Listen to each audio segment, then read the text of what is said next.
here on SportsCentre, because now let's get to some breaking news from Manchester United. Now, the club has confirmed that Ruud van Nistelrooy has indeed left the club following his spell as interim manager. Now, Sani Rudvajala is at Carrington for us now. Good to see you, Sani. So, look, of course, it was his last game in charge, wasn't it, yesterday? Ruben Amorim has arrived and now Ruud has gone. He's made his mark, hasn't he? What more can you tell us? Yeah, so Ruud van Nistelrooy, who took in charge of Manchester United for these 4 games as interim boss, has left Manchester United. He was at Carrington this morning and left fairly early, and that was the first indicator that we had that something could be happening. Of course, when I say first indicator, there are a couple more as well. We saw his kind of emotional scenes at full time in that 3-0 win against Leicester. He was over at the Stretford end with all the hardcore Man United fans, and the scenes there were quite emotional for him. You know, he's got a great connection to the club as a striker, where he scored 150 goals, left in somewhat acrimonious circumstances to Real Madrid, but then made amends with Sir Alex Ferguson, who was the manager at the time. And yeah, in that time, Premier League, FA Cup, League Cup, Community Shields, 2-time Player of the Year. So as a player, certainly he was well respected. He's come in as an interim coach. Originally, he was here as a coach under Erik ten Hag this summer. And then when ten Hag left, Van Nistelrooy took it over, winning 3 games, drawing the 1. And yeah, the club today, just a few minutes ago, tweeting that him, along with 3 other coaches, have left the club. We thank you for your unwavering commitment to our club, is what Man United say. They say Ruud is and always will be a Manchester United legend. We are grateful for his contribution and the way in which he approached his role throughout his time with the club. He will always be welcome at Old Trafford. So Ruud van Nistelrooy leaves along with coaches Rene Hacker, Jelle ten Rouwelaar and Pieter Morrell. So they've all departed, and the club say they wish them well with their future. So Ruud van Nistelrooy, 150 goals in 219 games between 2001 and 2006. This interim spell as manager before Ruben Amorim comes in, but his time at Manchester United is now at an end, and perhaps we might see him back in a dugout soon. He was the PSV manager before coming into United as a coach, and he certainly has well, if there was any acrimony in his departure, he certainly reignited all the love from Manchester United fans here, but his time at United is at an end. Yeah, Sani, look, it looked like from his managerial notes yesterday, in the programme notes, that it was a bit of a farewell from him. We heard earlier in the week, though, didn't we, that the players wanted him to stay, so it seems a strange turn of events. Yeah, on the one hand, yeah, you could say that, and perhaps one could argue that having Van Nistelrooy as some sort of link to United's heritage, and then that link to the players, and whether they'd want some sort of handover to the new manager. There's an argument you could have him there. But equally, Ruben Amorim, we know, is bringing in a host of coaches along with him. He's got good connections already as far as with the people he's been working with at the club already. We saw him hugging Omar Barada, who's one of the directors at the club, and meeting Dan Ashworth and Jason Wilcox today. So certainly there's a hierarchy around the club who, you know, clearly feel that they can do that handing over process that perhaps Van Nistelrooy could have done. So, yeah, on the one hand, you could say it's a bit surprising that Van Nistelrooy's going. On the other, you could say that Ruben Amorim's his own man and wants his own people in, and Van Nistelrooy isn't necessarily, well, he isn't one of Amorim's own man, and that's why one of the reasons why he's not going to be there. So, on the one hand, surprising, but on the other hand, we can kind of see the reasons behind it. And in terms, just finally on Ruud van Nistelrooy, we'll talk a bit about Amorim in just a second, but in terms of Ruud van Nistelrooy, what does he do now? Does he seek to get a #1 job, do you feel? Well, that's really interesting, isn't it? Because he was the manager of PSV, kind of left on the penultimate game of the season 2 seasons ago, when he was manager there in the Eredivisie, and was on the verge of guiding them to second place in the league. So he has that pedigree behind him. I think there were few clubs he would have gone to as an assistant or as a #2. Man United has a real special place in his heart, which would have certainly been part of the element of why he would do that. I mean, there'll be some United fans out there thinking, well, look at how well he's done as an interim, manager here, winning those 3 games, the draw against Chelsea in the Premier League and then the win yesterday. Could he ever have been the main man at Old Trafford here? Perhaps that's something for him in the future. And if that is the case, then going away and becoming a manager elsewhere again in his own right will be the next course for him. So, yeah, Van Nistelrooy, very emotional, as you mentioned in the programme as well. We saw those scenes as well. So he's got that connection. Never say never, but for now it's all about Ruben Amorim. And for Van Nistelrooy, we'll have to wait and see where he may pop up next as a manager himself in his own right again. Yes, and as you said, it is all about Ruben Amorim. He's taken charge of his very first day at Manchester United then. What's he been up to?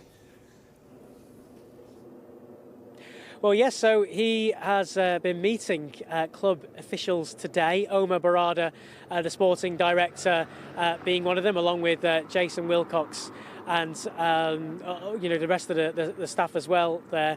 And he is still actually having to await the final parts of his visa to be sorted. So at the moment he can hold meetings and meet key officials and key members of the staff, which is what he's been doing at Carrington today. He can't yet take coaching though until the final parts of his visa is done. But by all accounts, that's for one, that's a thing that happens every time whenever in the post-Brexit age a foreign national comes to the UK to work. They need to do those final parts in the country, so he's got to do that final bit in the UK, and once he's done that he can coach, and that by all accounts should be quite a quick process. So we could see him on the training ground taking training or doing the coaching side of that role that he wants to be doing very soon as well.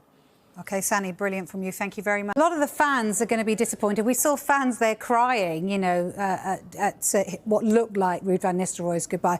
I want to take us back to what Amorim said. He said, he did a great job. I have to talk with him tomorrow. This was yesterday speaking. Then I will explain everything. I'm very clear and I will tell you like it is. Let's wait until tomorrow. Do you think there was any chance of Ruud van Nistelrooy staying in any capacity? Or do you think they couldn't negotiate it? What do you think went on in that discussion, Andy? I think that Ruben Amorim has decided to bring his own coaches in to Old Trafford. And that is pretty normal in football. As you say yesterday, and it was my colleague Laurie Whitwell who asked Ruben Amorim about his future and what the role would be for Ruud van Nistelrooy. It's just the way that it is in football. Probably the best example is also at Manchester United when David Moyes came in and brought his own coaching staff in from Everton. And there were a lot of people bewildered at Manchester United that really good coaches like Mike Phelan and Eric Steele and René Meulenstein, who'd been integral to the success, were also moved on. You can argue back and forward whether it was the right or wrong thing to do, but not just in football, in working environments, people bring in the people that they trust. And Manchester United's new executives have done exactly the same. They're bringing in people around them who they trust. You've done us proud, Ruud. Yeah. Thanks, but we've got our guy. It kind of feels to me. It was only. Look, he knew Amorim was coming in when he took the job. Yeah. He didn't necessarily know that was going to be the case when he came in as part of the backroom staff for Erik ten Hag, but it's been a successful time. Does it continue for Ruud van Nistelrooy? He's made it very difficult for them to get rid of him. Yeah, but I found it as a strange one because I genuinely thought that when he came in with Ten Hag there, it was to help him, and then if Ten Hag didn't work out, he would be the next manager. I genuinely thought that was happening, but I saw him he's very adamant that no, I've not come here to take the job, I've come here to help him as a number 2, and I thought, oh, okay then. So when I'm seeing Amorim being linked, I was thinking, well, what's going on? What is the point of Ruud's appointment then? Because now he's there for the interim, and if Amorim comes in and he thinks, well, I don't really want a major legend who's just done really well with the last couple of games over my shoulder, so it didn't make sense him coming in the first place if he wasn't going to take over from Ten Hag. For me, that was just how I thought. It just felt really strange, yeah. But even then, you look at that sample of games that we've got for when he was in charge on his own, and it's 2 wins over Leicester, one of them of which was in the Carabao Cup, in which it was very changed sides, and then the win against PAOK, and then the draw at home to Chelsea, in which it wasn't a particularly exciting performance. So you know, we can get excited with 3 wins and a draw under Ruud van Nistelrooy, but we have to put it into context a little bit. You have to look at where they come from. If you look at where they come from, you think this is great. Yeah. Because, guys, you can tell me, like, look, in a short period of time, we cannot judge, but, guys, put somebody else that's going to do that job. Because he did the job. And I'm not only saying it because of Ruud. Yeah, definitely. Me and Ruud, we had, you know, the time when we were in the national team, always great with him. And not great because of the human aspect, because he was a great player.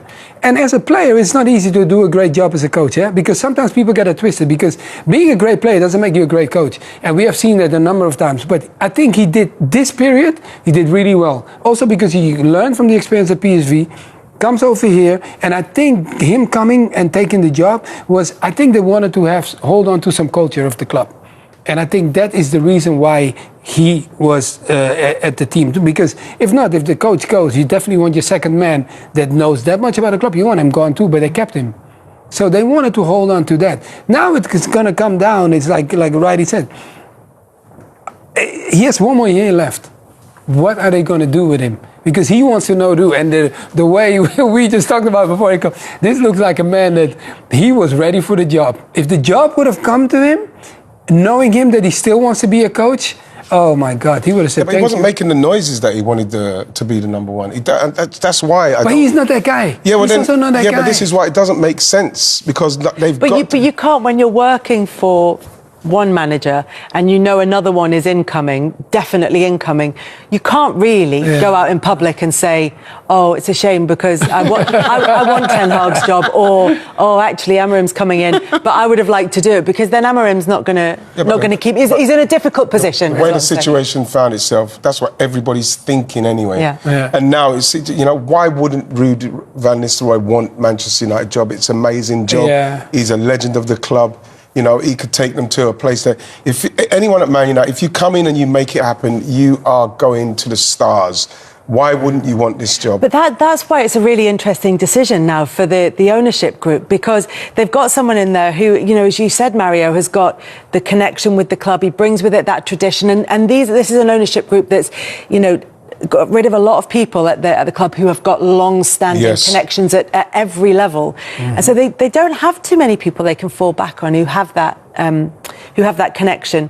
So do they keep that, and somebody who's proven to be a good coach and by all accounts is popular with the players, but who also may very well, for the reasons Righty said, want the job permanently? How on earth do they kind of square those two things? Well, just in case Amorim does go after 6 months, because you never know what happens. But maybe that's why they're keeping him on. I want to hear that. With Mario. I know it's new owners, but Manchester United's record with managers has been to be extremely patient. That may be different under Ineos. I think there's a certain strategy to an extent of what they've always gone for has been sort of, you know, either people who have been associated with the club like Solskjaer, and they love that link to the old guys, but at the same time there was also the link to the older managers who perhaps hadn't yet identified a new scheme. Then they bought Erik Ten Hag and thought to themselves, well, maybe he's out of his depth. And they were thinking Ruben Amorim is the one that Liverpool looked at, Manchester City probably were keen on. So this is a guy that other people are interested in. Let's start a new cycle, but still keep one tie. We will talk lots more about Manchester United and what their future holds over the coming weeks. And we'll be looking at Ruben Amorim's Manchester United very shortly when we come back after the international break. Thank you to Mina. Thank you to Mario. We'll see you in a couple of weeks. Ruben Amorim jetted into Manchester on Monday from Portugal to begin work at Old Trafford, and Matthijs de Ligt has detailed his first big job. Matthijs de Ligt says getting the Manchester United players on the same page will be Ruben Amorim's biggest challenge at Old Trafford. Amorim jetted in from Portugal today to take over United, and he inherits a team that is languishing in 13th place in the Premier League. They have also won just once in Europe in the last 13 months, and Amorim faces a huge task to turn them around. Previous boss Erik Ten Hag spent £500 million on players during his reign, and de Ligt, who cost £38.5 million from Bayern Munich in the summer, says Amorim must get everyone working together. That's going to be the biggest challenge for the trainers, to get everyone on the same wavelength and same page to improve as a team and improve as players, said de Ligt. Amorim's preferred 3-4-3 formation would see de Ligt playing in a 3 instead of a flat back four favoured by Ten Hag, and he says he can adapt. De Ligt played in a 3 at his previous clubs Bayern and Juventus and also for the Netherlands, and is confident the players are versatile enough to cope. I've played in a back 3 for the national team, but also for Juventus and Bayern also, he said. In the end, like against Leicester, we played in ball possession with a back 3, so let's see what happens. I think a back 3 or a back 4, it's generally the same. The only thing of importance is how the team is set up. You can play in a back 3, but if everything is not compact and everybody is doing their own job, then it's going to be really difficult, the same in a back 4. I think the squad is capable of everything, back 3, back 4, as I said, the most important thing is how you play together, how you set up together. Against Leicester, for example, we played as a back 4, but in possession we played in a back 3, so you have to get used to it, and if you play together, it's always easier. Ruud van Nistelrooy stabilised United during his 4 games in caretaker charge, winning 3 and drawing 1, and they are 4 points behind Chelsea in 3rd. De Ligt says they must focus on continuing this run in Amorim's first game in charge at Ipswich on Sunday, November 24th. We have to win every game, or try to win every game, he said. I think now we are 4 points behind the Champions League, but the most important thing is to take it game by game. Every game in the Premier League is a different game. Every team is going to lose points, so we try to grow as a team and hopefully win games also. One of the reasons De Ligt joined United was to be reunited with his old Ajax boss Ten Hag, and he claims everyone must move on from his sacking, as sad as it was. It's always quite difficult when a manager gets sacked, he said. I have a really good relationship with Eric. I really like him, a person as well as a human being. In the end, if the results are not there, everybody needs to be questioned, the trainer, the players. In the end, the trainer gets sacked and you have to keep going. You can't stay in the past.